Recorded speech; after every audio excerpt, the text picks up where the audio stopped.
Mia, the other week, we went to Bunnings and then we come home and then a day later or whatever, you know how those Bunnings ads, they have the staff. Yeah. Sit on the couch and Mia's going, Mum, that guy was, we saw him at Bunnings yesterday. He was on the television, the guy at Bunnings television. And Rachel's going, your dad has a fishing show. Yeah. And she's like, yeah, but anyway, the guy at Bunnings. And I've been fortunate to do what I've done. People go, how'd you get into it? Yeah. And you go, look, there's a lot of good luck, good management, a lot of hard work, but a lot of good luck and good management and just being in the right place at the right time, grasping at opportunities that are there. And that's how it started for me, really.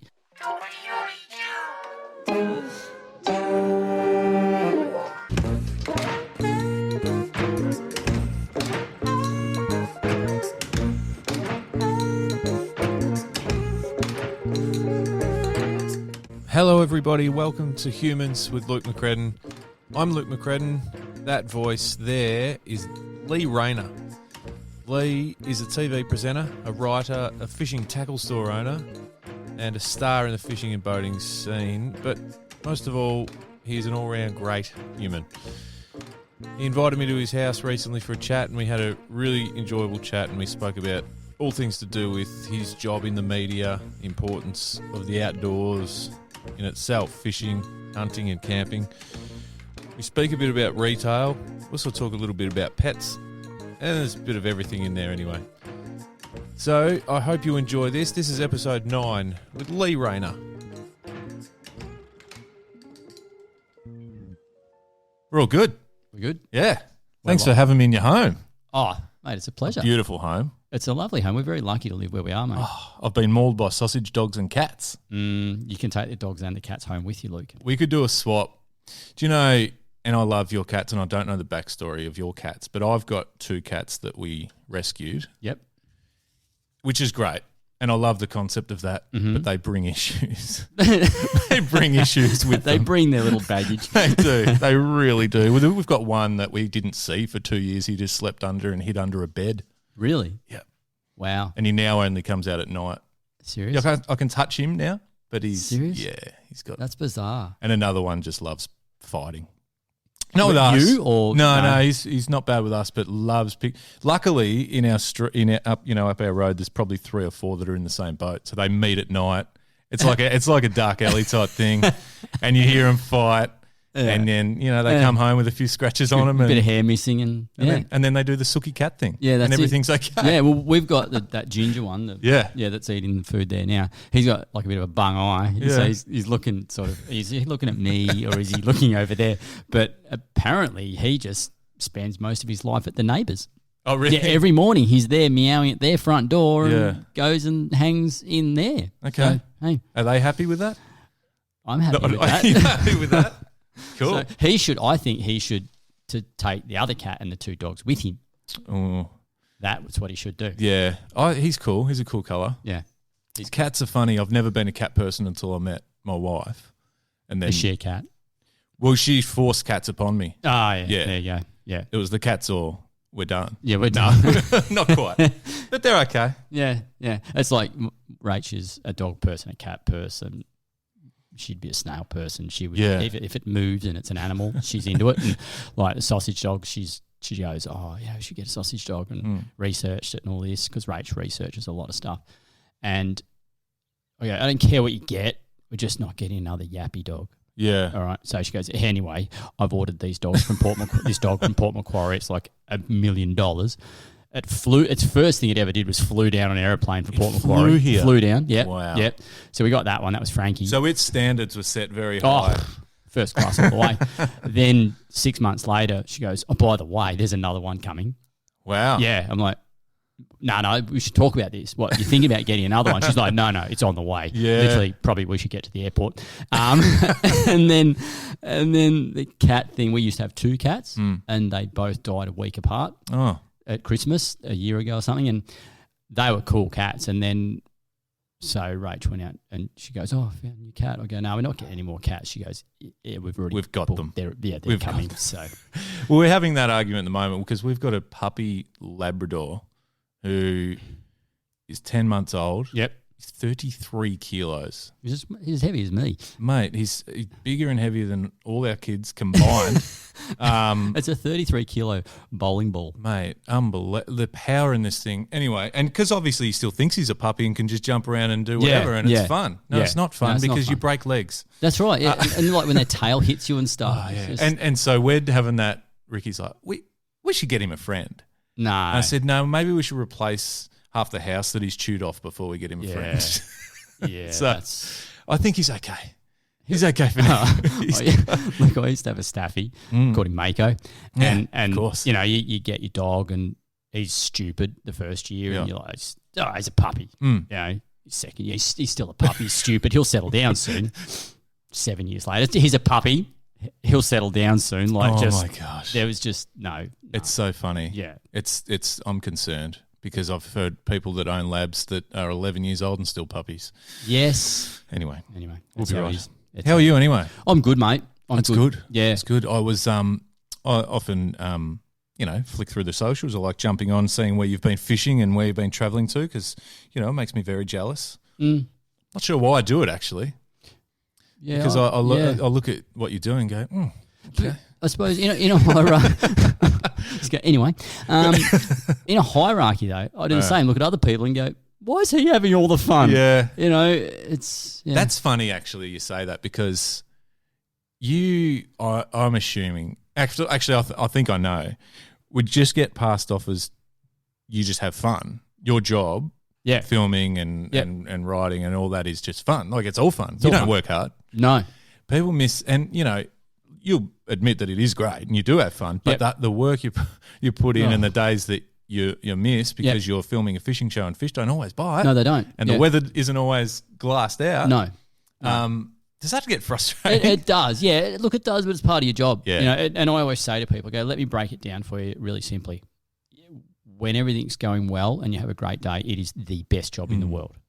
When stuff goes bad, it is like any job, and there's a lot of pressure, there's a lot of stress. I wouldn't swap it for the world, Luke. Yeah. I would not swap it for the world. The people I've met, the places I've been, the things I've done, I could never swap. But the thing too that I think people probably miss, if I go out, on the weekend and go fishing and don't catch anything, it's frustrating, but I'll go home and whatever. Anyway, grab some fish and chips and we're done. If you miss or the weather's not great, you're actually losing dollars because you've tearing up money. I'm tearing up money. And then it becomes, you go, okay, say you're away. You just go, perfect example, marlin fishing. Love my marlin fishing. Go out, don't catch the marlin. So you go, all right, we'll get them tomorrow. So we go tomorrow. We don't get them tomorrow either. So we've got 2 days I've paid for my camera crew, right? Plus, it's the expenses, the fuel, the accommodation, the food, all that sort of stuff. At the end of the second day, you start to gamble. Do you go third time lucky? Yeah. Or do you pull the pin, get out of there, and save yourself money and regroup and go again? And that's all it is. As you said, when it's a fishing trip with mates, who cares? Yeah. You go to the pub. You go to the pub, who cares? It's work. It's just it's a job. I love it. The things I've learned, it's really cool. What have you learned? I don't know. No, but it's one of those jobs. I guess you'd be learning constantly about, without sounding too over the top, but you'd be learning about our country. Oh, and how and we often a friend of mine just did a 10-week drive across basically. From Melbourne to WA, and even just the amount you learn about the countryside that you never know until you visit it. So, exactly. So I guess in your travels, totally look and exactly. Everyone goes, "Oh, you're going to go do a trip film overseas?" And I go, "Oh, I have so much stuff to do here. I don't need to leave here. We have so much cool stuff going on here, and." It's the little towns, the little places. The people. Yeah. There's always an adventure. There's always a story. And that's why I always say, I'll get home from a trip. Go, Rach, and she'll just go, there's always a story. You're breaking stuff. You're wrecking things. Things are going well. Things are going bad. Like, classic example, Luke, too, when you go to places which you've heard about or you've seen maybe on telly or whatever, television cameras can make a place look very different to how it is. Yeah. And the first time I went to the Barossa Valley to fish with a mate, Leuben Pfeiffer, like I'm thinking Barossa Valley, all these vineyards, it's going to be green, it's going to be, just, grapes everywhere. It's going to be amazing. Yeah. We drive there and I'm going, mate, it's dry. It's like hot. It's amazing trying to battle that picture in your head or that expectation too. Yeah. It's not a lot of the time. But then at the same time, I think it can work on the flip side in that, I remember the first time I went to New Zealand, I thought, obviously, over the years as a kid, you read the books, magazines, guys like yourself film shows over there a million moons ago. Yeah, I remember that one and thinking, I remember thinking, well, all right, well, we're going to catch kingfish, we're going to catch decent size. Yeah. But what it actually was blew my mind, and it was never anywhere. It was so much better than I could have ever anticipated. Yeah. So there's that as well, I think, sometimes too. And those, there's even places in Victoria. I remember the first time I went to some of the relatively local places on the south coast of New South Wales were still, and they still blow me away. They're still, I know you hold those places close to your heart too, but love them. Yeah, it's a funny one. That's probably a big thing, Luke, and I say to people too, that the possibly one of the best things about my job is it makes you step out of your comfort zone. So I've gone and fished for fish and caught fish and been to places that if I wasn't doing the show, I wouldn't have gone there. Yeah. But I've gone there because I go, oh, there's, massive snapper being caught here, or there's big kingfish there, or brim, wherever. But if it was just not having to go filming and you go, we really need to do this because it'd be cool to get on camera. Yeah. We probably wouldn't have gone and done it. Yeah. And there's so many locations. Like I couldn't even, if I sat down and tried to list it, I couldn't. Yeah. There's so many, like Apollo Bay. The first time I fished out of Apollo Bay, we caught 110 kilo tuna. And that all of a sudden becomes a favourite place. Yep. All these little towns like the Glenelg River down at Nelson. Yeah.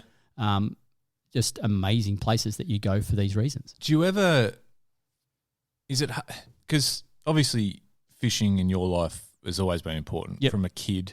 I don't know how old. I think my first fish was at 3 or 4. It was a toadie at Marimbula. Yeah. Yeah. So you haven't really gone far since then. I caught another toadie last summer. But the passion has been, it's in you. It hasn't just been fallen on you because someone offered you a TV show gig, right? No. Nah. Is it hard, or do you find yourself drifting away from the passion because it's work now? Yeah. And is that hard? How do you manage that? Do you have to do something intentionally to snap yourself back into I love fishing and boating and outdoors for what it is? Yeah, I now probably fish. I'm very specific with what I want to do if I'm not filming. Yep. Like I'll sit here in snapper season looking at Port Phillip Bay and go, nah, I just won't do it. Yeah, and that's sad. Yeah, but then I'll go. Is that because the job aspect of it's kind of ruined that part of it for you? Yeah, but then I'll go. I'll drive 6 hours to catch kingfish. Yeah, it's sort of a bizarre thing. Yeah, but I tell you what, I grew up in Cooma in the Snowy Mountains, so fishing, hunting, doing all that, and so I've got back into my hunting the last few years, and that's been cool because, as you know, as a person who goes fishing, there's a lot of prep that goes into fishing. The boat and the gear, and there's generally a fair bit that goes with it. Yeah. Whereas now I grab my backpack and the rifle and I can go for a hunt. Okay, so it's less in the preparation because I'm not a hunter. Yeah. Right? Less preparation. You should. The amount of deer that are up living around my house, man. Oh, it's disgusting. You could go to town. It's and our kids love eating it. Yeah, we eat it. It's great eating. The local council, I think it is around our area, most years will do a cull. Yep. But I don't know. I looked into it briefly last year when they were talking about it because for me, it's a really great opportunity for recreational hunters to maybe go and have the opportunity. Yeah, and that's, I suppose that's the big grey area at the moment is hunters are saying, well, let us get into these areas and we'll make use of the resource. Yeah.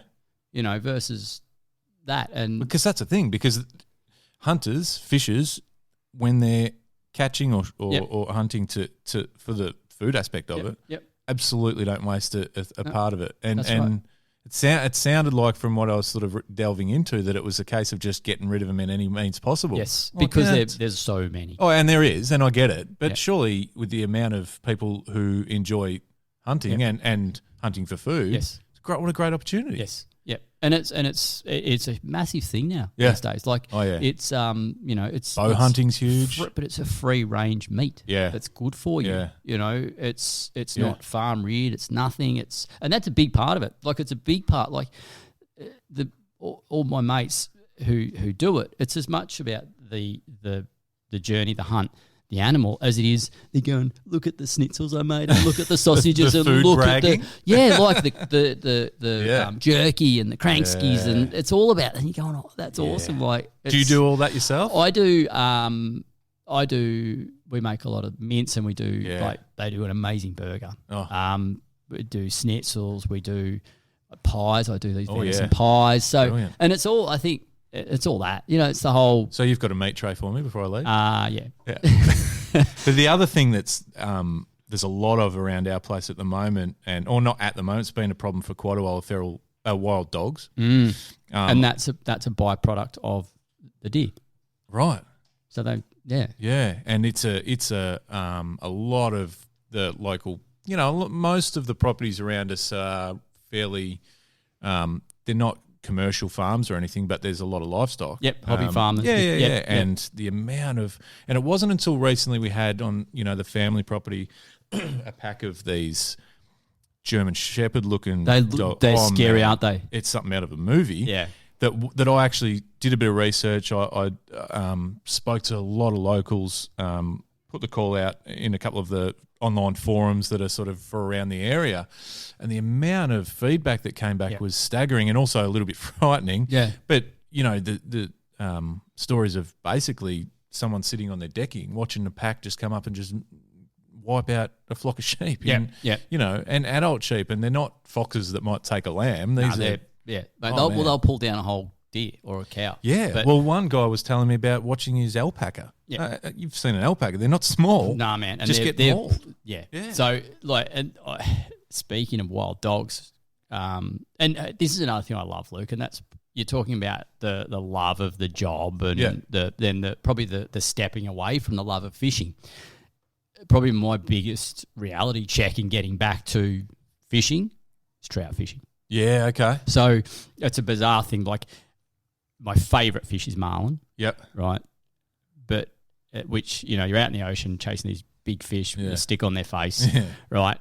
But at the other end of the scale, my other favourite fishing is trout fishing. Yeah. So up the mountains, stuff like that. And fishing up the Snowy Mountains as a kid. But every year I do a couple of trips to the Snowies. And a few years back, because there's a lot of dogs up on the Yukonbean River, a lot of dogs in the national park there. And I was fishing the river, and there's a lot of dogs around there. And I'm fishing the river, and one afternoon, this dog came out of the bush on the other side of the river, and he walked along the river looking at me, and he sat down.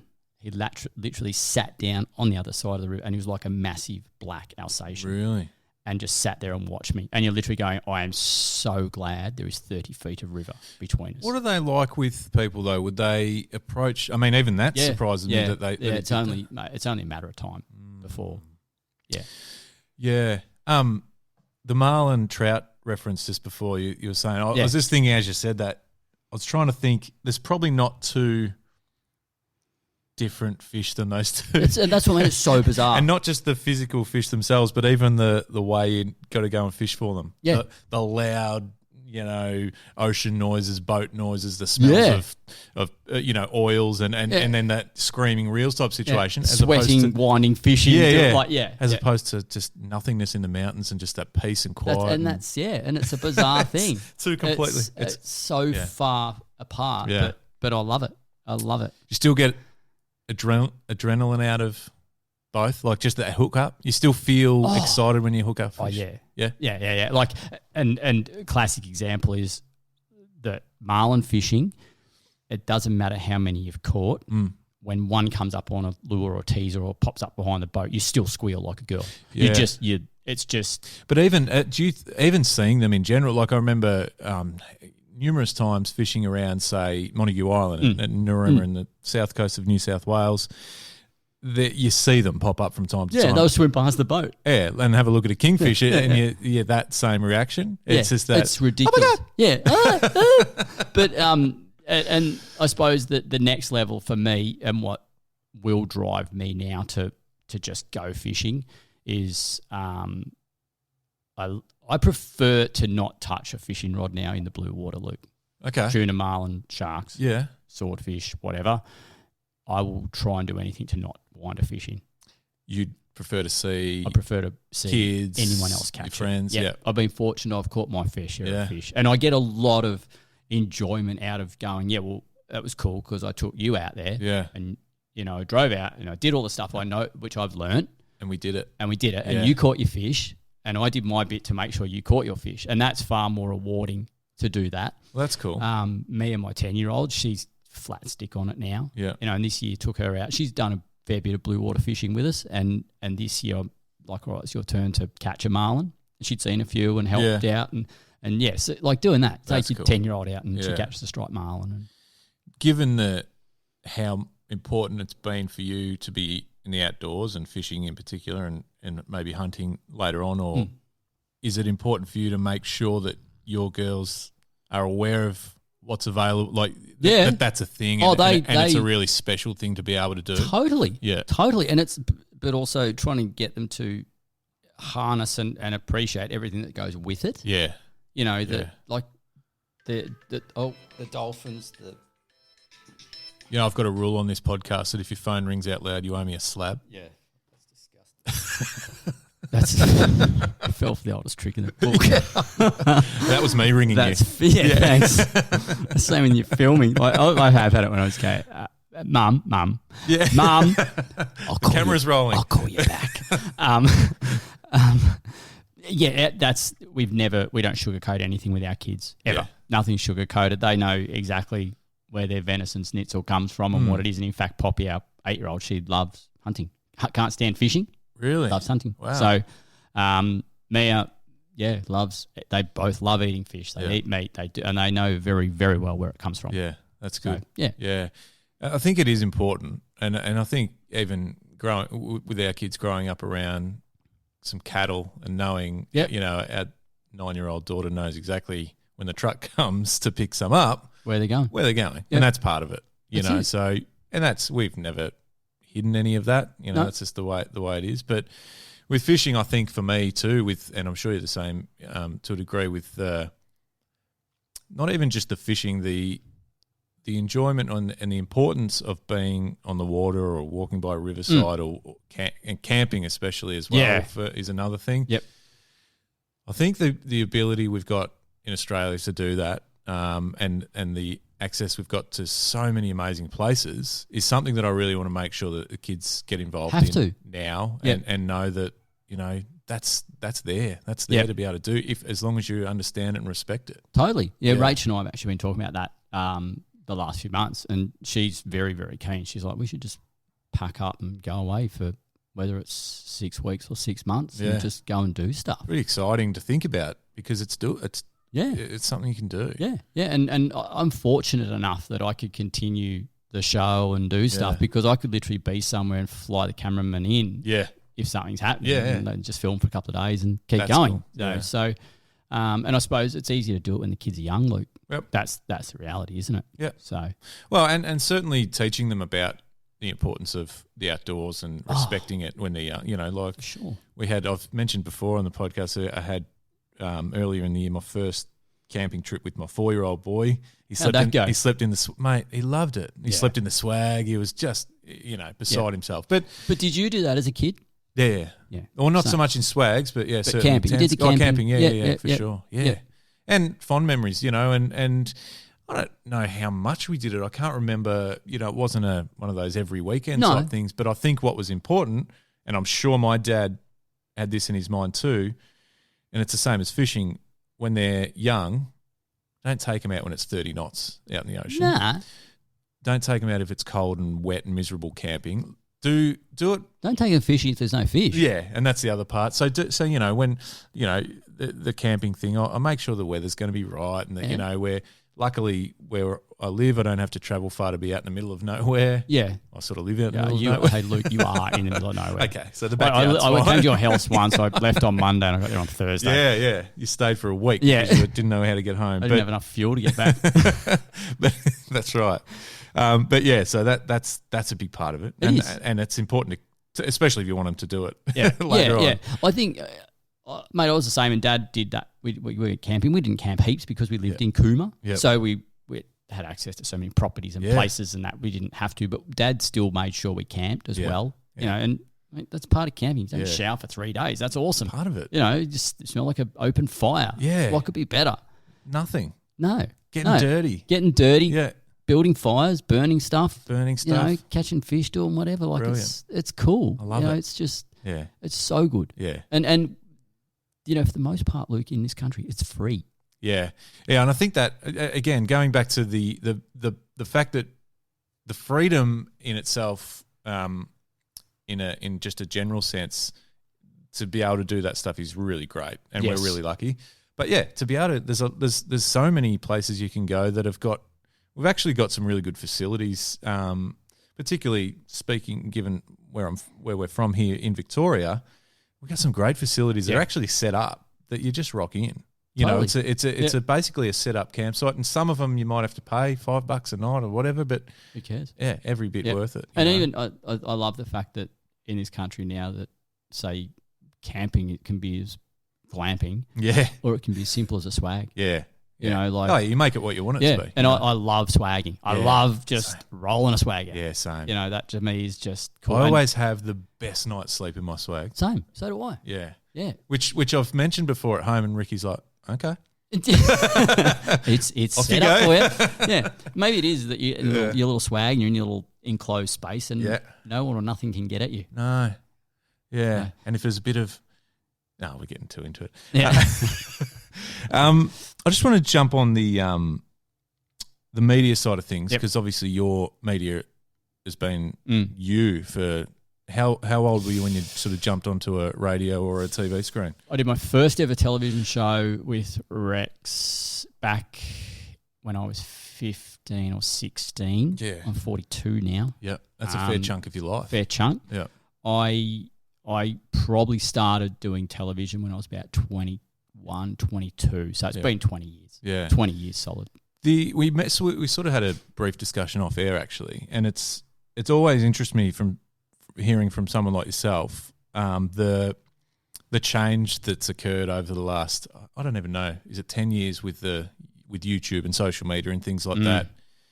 Because for me, I often sort of look at it and think, man, it must be frustrating for people that have put in years and years and years of constant hard work to this day, and then you see old mate doing it on his phone, which is great. Don't get me wrong. Yeah. That's what these platforms are for. Yeah. Everyone can do it, which is awesome. Yeah. Right? But then sort of calling out for sponsors and managing to get people to give them stuff or pay them, or I don't know what they're doing, and you sort of go, you're not doing great credit for the guys that have spent their life doing this. I don't know. It's just something I look at from time to time and think, you know, I hope that the reward's still there for people that have dedicated their life to it. Yeah, and you know, it's been funny that the last few years, like when I started, Luke, we say doing Rex's show, we use those big production cameras, like the ones that you see the news guys using, shooting on beta tape. Yeah. Stuff like filming was hardcore. Yeah. Like, it was hardcore, man. Like, you know, nothing was all this digital fancy stuff, and it was a lot of work, right? Like I remember we used to go to the airport doing Rex's show. We'd have between all of us, there'd be like 40 cases and suit and bags and rod tubes. Like it was ridiculous, the amount of gear that we had to carry. Yeah. Versus now we go to the airport and the cameraman's got his clothes bag and a camera bag. Yeah. Like it's so it's fun. Amazing, isn't it? It's ridiculous. But yeah, I suppose, and it is, sometimes you get a bit frustrated by when you see things happening around you. You go, I'm working so hard doing what I do. But you sort of go, well, I've been doing it for a long time. And that's probably one thing I do sort of go, a lot of people, a lot of these young guys you see, they come and they go. Yep. And that's probably this world. It's moving so fast now, you know. I like to think that there's a few of us out there, we've sort of stood our test of time. Absolutely. Yeah. And it's been really nice that your sponsors who support you see that, you know, and it's almost like as I get older, it's getting better. Yeah. know, they're starting to respect us even more. I don't know. Well, that's important, and there should be that level of respect. And I want to make sure I'm clear here by saying I'm a massive YouTube fan in general. And some of my favourite things to watch are just exclusive YouTube guys that do a lot of YouTube content. So that I'm taking nothing away from that. I think, and maybe it's my age too, because I grew up watching. What were there? 2 fishing shows, and Malcolm Douglas had the outdoor show. You know, that was sort of it. You think, Luke, you just going, say Wrexham Fishing Adventures Saturday afternoon, 4 o'clock, and you'd get home at 4:31. You go, missed it. End of the that was it. That you weren't seeing that Day episode. Ruined. You were not seeing that episode. It's all right. I'll catch up in about a year. Yeah. It's just so different. Yeah, times have changed massively. It is. Is there anything that stands out for you that's changed the most? I struggle with the social media thing. Yeah. That for me is a difficult one because I have to do it. Yeah. Because of what I do, I have to do it. But I would love nothing more than to not have Facebook and Instagram, and that's honest. But then there's a lot that I keep private too. I didn't put a photo up of me as Marlon and stuff like that because I just don't think I have to show the world. No, not that I'm hiding it, but I don't have to. It's almost something a bit satisfying about not, like not sharing something. Or keep. I think there's way too many people that, that need the instant gratification for starters from a viewpoint, but also feel the need to document every passing minute of the day. I don't care what you had for breakfast. Yeah. So step back and go, I've just enjoyed something with my kids. No one else needs to see that. Enjoy the moment. That's we at work at the shop we also like pause. Go, did you hear like this guy call it this? You go, was it on Facebook? You go, no. You go, it didn't happen, mate. It didn't happen. But it's the world we live in, Luke. Yeah. It's just how it is. So it's and the social media thing has become, with any business, it's a role. Yep, now. It really is. You hire people for that. Yeah. Like it's incredible. Yeah. But, again, I suppose our kids' generations, our kids are sort of similar ages, I suppose, won't know any different. Like it won't be Is it bad that last night we were having dinner and Rach said something about a VHS tape and Poppy goes, what's that? Yeah. No, it's amazing. We've got this old farm ute sort of thing that just lives on the farm, Yeah. And it's I can't even remember what it is. Maybe it's an old Hilux or something. Yeah. Old. Yeah. We were in it, and I always remember a couple of years ago, and my daughter was sitting in the front seat. She said, Dad, what's this? And she was pointing to the cassette. The window. Oh, no. The winding handle that used to. And I said, that's to wind the window up and down. She's like, where's the button? Nah, that's true. That's so, and I'm just like, okay, yeah, I get it. Why would you know any different? Oh my God. Yeah. No cars have, you have to manually do it? What? Yeah. Bugger that. That's it. There's so much that is just over the head. It is. It's so funny. Yeah. But I always say to my kids, I just go like, get outside and go and just get on the trampoline or do whatever. And that fast world that it is now and what they live in, they'll be trampoline and then they've got to be doing this and got to be doing that. And I'll go, when I was your age, I could entertain myself for a weekend with a stick. Yep. Like literally. Yeah. But do you know on that though, because we're the same, but and going back to what we're talking about camping, when the kids are out sitting around a fire and there's just trees and whatever, just they just sit there and they go, they do, don't they? Oh, this is good. What is it about a fire, Luke? Oh, mate, what is it about a fire? Fires, actually, I shouldn't say. I was going to say fires fix everything, but no, that's not good advice. But no, you're right, Camp. But I'm with me, like I'm hypnotised. Like, it can be 40 degrees, and I'll still sit next to a fire and watch it if there's a fire. And it generates conversation. Yep. I don't know how. It has a power to make you think about stuff. Mostly ridiculous stuff. Yeah, and maybe there's a link between fire and a few beers. Maybe that's where the ridiculous conversations wake come up in from. the morning and just go, wow. Yeah. You said what? Yeah, wow. What was that conversation and how did we get so many empty cans here? Yeah. Someone put so many empty stubbies here. It wasn't us. It wasn't us. It was? Oh, okay. Yeah. So. But it's Yeah, it's something. It's something about a fire. It is, isn't it? Yeah. And we do it. We've got a little pit out the back. Have you? Sometimes, just at home. So, and even that does it to them, and they just sit there and like, And the burning things, like yeah, you just have to throw stuff in the fire. Have you ever seen Mystical Fire? Have you heard is of that the product? one that does all the fancy stuff? All the colours. Yeah. You just throw packets in, and it's really? It's amazing. I'll get you some. Yeah, it's so cool. Yeah. We used to just get like, I don't know, green gum leaves. Yeah. And see how much smoke could come off them. The neighbours loved it. It was awesome. It was awesome. We built a bonfire one time at my mate's farm. We worked on it for 3 weekends using a tractor. Oh, so one of those bonfires. A bonfire. Wow. A tractor, quad bikes to drag stuff, the paddock basher. We poured 20 litres of diesel on it. Oh. We lit it with an arrow. Yeah. Old school. That's cool. Dangerous, but awesome. It was so hot, you had to sit in the dark. Oh, no You had way. to sit so far back from the fire. And it burned because we put these huge tree stumps at the base of it. Like we ripped out tree stumps out of the ground.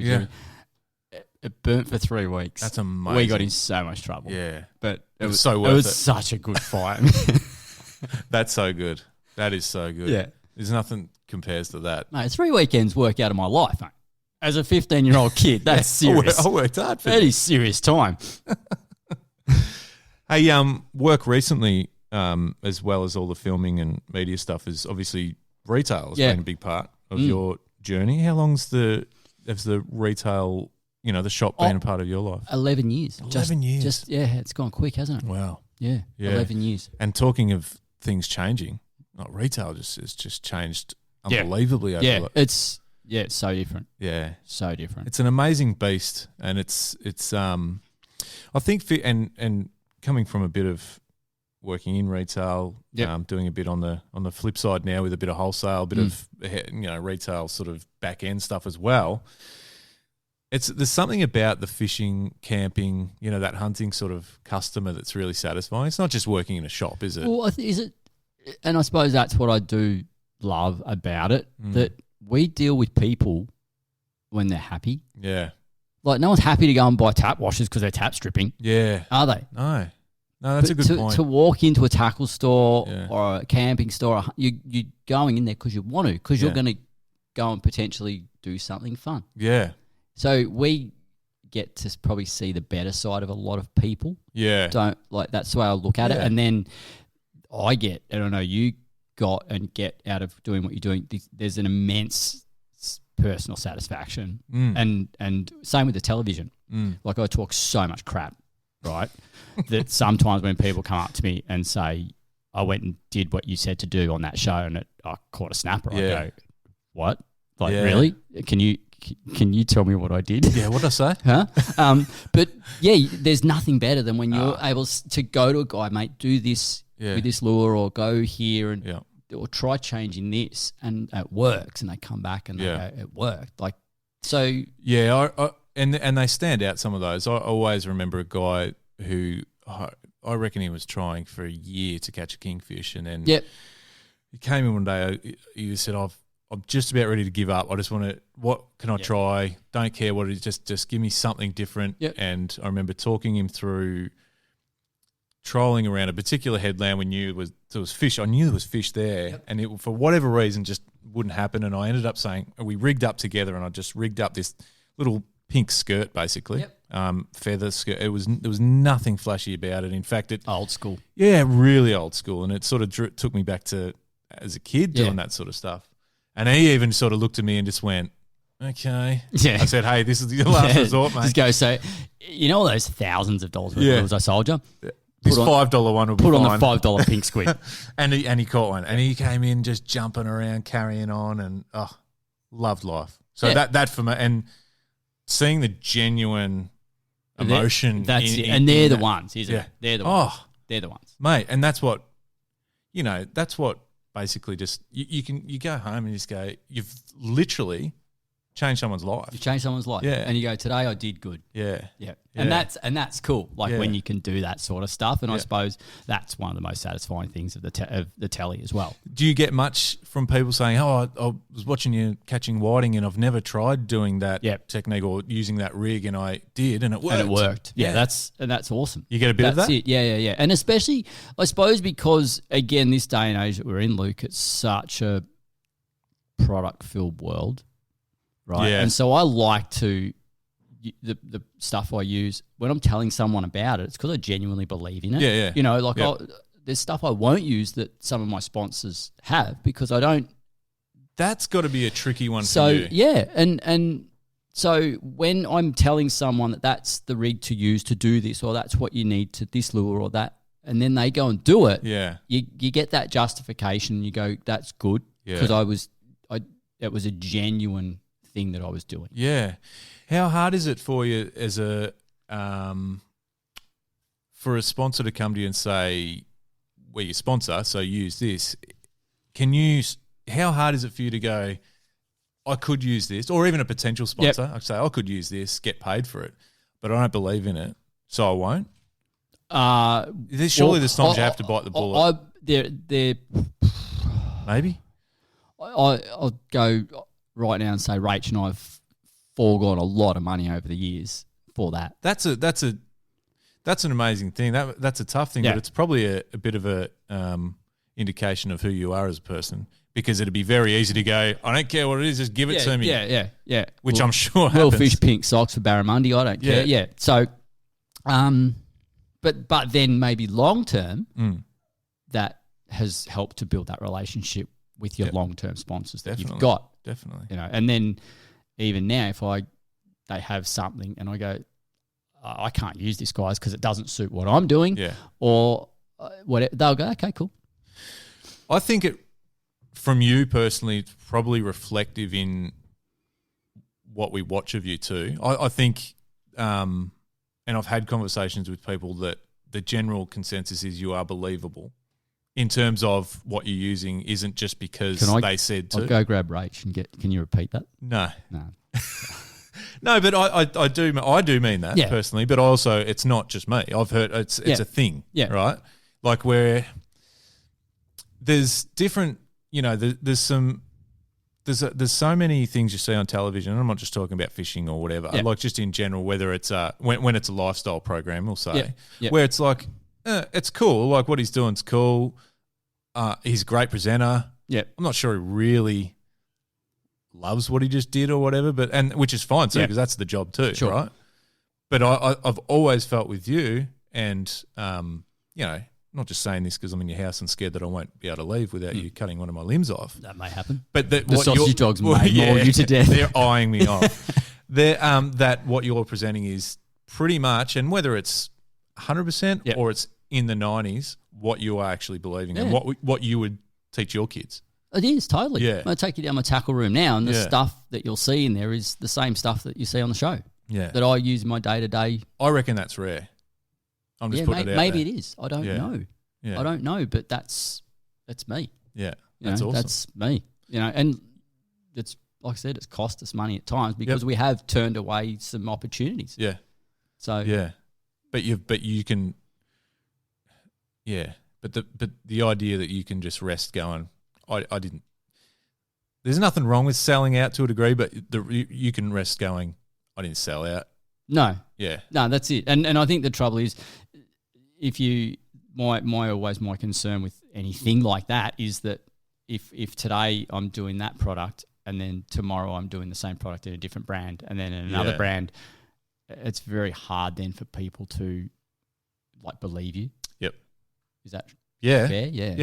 Yeah. But it just works as a vicious cycle, I'm imagining, because as a consumer of the media that you're presenting, whether it's radio or television, it's hard to believe. But then as a potential investor, sponsor, why would I'd be sort of thinking, well, but he just did that and that and that and that. He's not going to really promote last year you were talking about Yeah. Do you know? So, And that's where we're so lucky, man. Like where our business of the show and what goes on with the show, we're so lucky with the people we deal with that our we basically we have our sponsors, but they're also become, in some cases, a friendship. It's a friendship in a way. Yeah.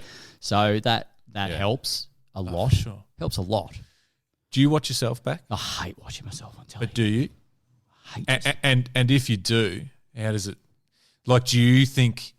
Yeah, 'cause I don't like listening to myself back either on a podcast. But what I'm wondering is, if you were to watch yourself back, would you be able to be satisfied by going, I'm not putting on a Lee Rayner. Yeah, no. Character. No, that's me. Yeah. No, that's me. That's me. But I hate watching myself Yeah. on telly. I love to see if we've caught something cool. Yeah. I love to see, like I froth to see the footage. That's cool. Yeah. But I can watch it with the sound down. And how's this for me? I love a photo, Luke. Yeah. Like I would, if I caught a big kingfish on film, I'm still like, let's get a photo. Yeah. And I would rather see the photo of the kingfish than watch the kingfish on telly. But isn't that, and that sort of goes back to that sort of well, it's what we did, being authentic, because that's what you do. Right, Yeah. You get that pic. Yeah, for sure. Yeah. Love it. Love a photo. Pics to prove it. Yeah, exactly. Yeah, you got to show your mates. Yeah, exactly. Yeah, and I suppose growing up it was all about photos, wasn't it? Yeah, that's all you had. Yeah. Do you watch any fishing shows? No, not a lot. No. I watch Nick and Hardy. Yeah. Hook, line and sinker. Yeah, they're ridiculous. Well, it's just they're ridiculous. They're good friends of mine, so I can call them massive idiots. Yeah, massive idiots. Yeah. No, they are. They build a product that self-confessed idiots. Self-confessed idiots. Their brand is brilliant. Oh, mate, and anyone who says, I don't like it, I go, you have missed the concept of the show. Yeah. You've completely missed it. Yeah. Like, they just do what they do so well. Yeah. And funny guys. When I started recording some podcast stuff with them and did a bit of traveling with them, there were a couple of people say, how was it? Like, what do they like to hang around? And I'm like, they're idiots. They're them. Yeah, that's exactly what they are. And they're the most brilliant people. Oh, yeah. They're amazingly nice people. Yeah. Unbelievably talented, but super entertaining. Yeah. And they don't put on a thing. Oh, no, they are. When that camera's rolling. 100%. Yeah. They are 100%. Like, when they started their Round Australia trip last year, they came to Melbourne to pick up the boat, and they were a bit like fish out of water. I'm like, boys, cool, come over here. Come leave the boat at our house. Stay at our house if you want and all this. And we took them for dinner and all that. And I'm like, Rach, Nick and Hardy are coming to bring their boat. She's like, that's so cool. They have the best fishing show on television. I'm going, I can hear you. Yeah. I've got one, whatever. So, the best. Yeah, it's like, thank you. Apart from yours, no, there wasn't even that. But talk about entertaining dinner guests. Did they keep you guys entertained? Well, the first time I hung with the guys was in Sydney, and we were out at dinner, and like Nick was telling the story about when he stacked the plane at Flinders Island. Yeah. Is it wrong that when a guy's telling you about his plane crash that you're just about wetting your pants from laughing so hard? Not when it's him telling it. No, it's ridiculous. Yeah. How can you tell about stacking a plane and nearly dying and it be so funny? Yeah. Funny. They're amazing. So so watching, and this is why, and watching you and your show, the authentic, technical, what you bring is why it works so well. If I ever get the chance to sit down and watch TV, because I don't anymore, because I have 3 kids, 3 kids and a dog, and 2 cats that we shouldn't have rescued. No, we should. To then watch Hook, Line and Sinker, where you've just got a completely different brand. Like, it's entertaining as hell. Yeah, the stuff they do is still cool in terms of boating. Show with them, and they made me wear a bloody Woolies bag over my head. They're like, he's from another fishing show. We can't show you his face on telly. It's just, but you know what? And they're the guys that I idolise too. Yeah, they're just cool dudes. They're doing it because they love it. You know? Yeah, and it works. That's what I suppose. To my point, it works alongside a show like yours because It they're does. so different. So different. But so entertaining. I'm not trying to be them. They're not trying to be me. No. And it just works. No, I don't think they could be anyone if they tried, those guys. No. No. I spoke to Hardy the other day and he's going to come and do a podcast. So Oh my God. I just want to, Yeah. that's going to be fun. Yes. I don't know what we'll talk about. I think I'll just let him roll with some stories. He will just, it'll be In typical Hardy fashion, he's like, I don't know. So, I'm in Melbourne. yeah. Okay. Hey, we're talking about just like the things we do and stuff like that, and that Rachel's like, oh my God, they're coming here, great, all this like. Mia the other week, we went to Bunnings and then we come home and then a day later or whatever, you know how those Bunnings ads they have the staff. Yeah. Sit in the couch and Mia's going, Dad. Oh no, she's like, Mum. That guy was, we saw him at Bunnings yesterday. He was on television. The guy's Bunnings television. And Rachel's going, your dad has a fishing show. Yeah. And she's like, but anyway, the guy at Bunnings. Where is that at with your kids? Is it They couldn't care less. No, couldn't care less. No, it's a job. Thinks it's Dad's absolutely job. ridiculously funny when someone comes up and wants to shake your hand or meet you. Like, just what? Why? Why? My dad's an idiot. We did that at Eden at Christmas time. We're booking in because we like to just hang. We stay at the Eden Beachfront Caravan Park every Chrissy for 7 days and go in there to see Jason, get our key to the cabin, and this guy comes and goes, oh, Lee, heard you were coming. My mate's going to be so excited. And all this, and we walk out and Mia's just going, oh, my God, look at that guy. She's going, you're so embarrassing, Dad. No, she just goes, he thought you were cool, wasn't he? Thanks, Mia. Yeah. Thanks for the boost of confidence. Yeah, exactly. We'll wrap up in a minute because I know you're going to kick me out. No. Your sausage dogs are staring me down. Oh, like dude. I'm threatened as. Can eat. Yeah. Well, can eat. If you could, it's probably impossible. Given, say, the best part of 20 years on TV. Yeah.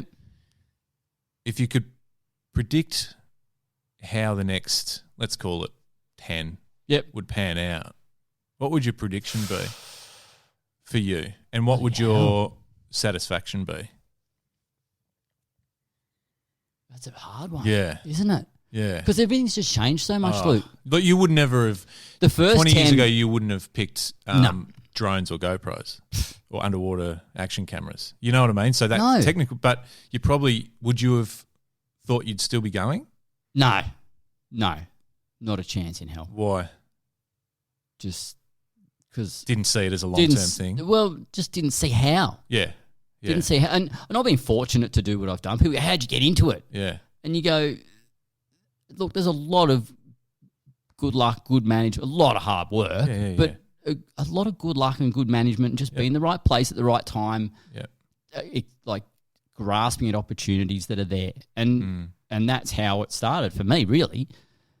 You've also got it, though. Like I don't know if someone could be on television for 5 years without having it, the ability to do it. Yeah. Do you know what I'm saying? Yeah, look, the next 10 years. I mean, the first 10 years, I don't think telly changed a lot. And I don't think the world changed that much.